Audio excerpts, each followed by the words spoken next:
Welcome to the Sabre Lab series, where we explore the capabilities of our on-site laboratory and the importance of product testing and address some frequently asked questions.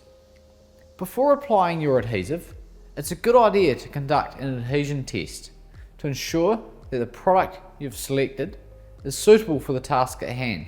There are multiple ways to test adhesion, and today we will discuss two common methods that we use frequently. The first method is known as a peel adhesion test. This test method is commonly used as a quality control measure in many industries, such as glazing. The advantage is that it is easy to perform with nearly no specialised equipment, and it gives a good insight into a specific product's level of adhesion on any given substrate. Firstly, a strip of bond breaker tape is applied onto the substrate.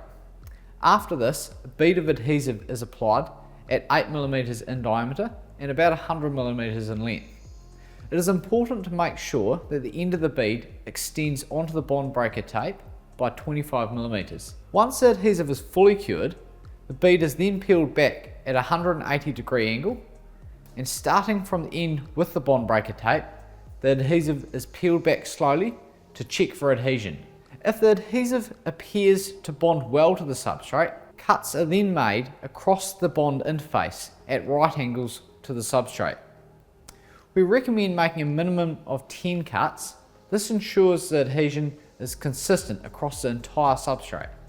In this example, the bond has achieved a high adhesion score, with the primary failure mode being cohesive failure, as the strength of the bond to the substrate surface is greater than the internal strength of the adhesive. In this second example of the adhesion test, the adhesive has not adhered to the substrate and failed during the test.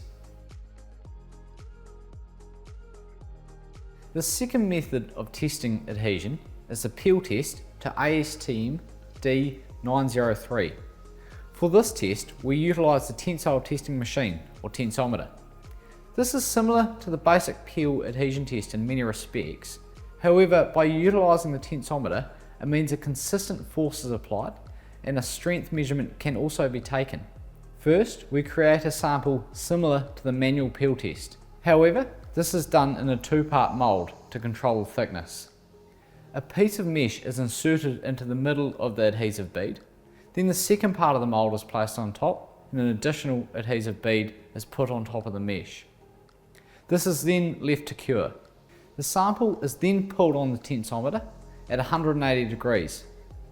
As we can see, this sample has also achieved full cohesive failure. The advantage of this test method is that we can record the peel force required to delaminate this adhesive. This can be very useful when recommending an adhesive for a joint that will come under cleavage or peel load.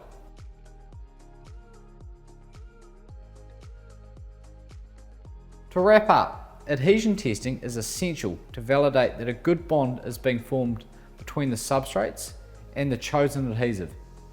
It ensures that a product performs consistently and identifies any issues that could occur or the potential for the product to fail on a particular substrate.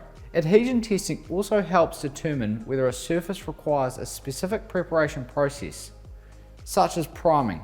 A properly cleaned or primed surface may create a stronger bond. For further information on this topic, check out our video on adhesion and cohesion. Or if you have any questions, feel free to reach out to the team today.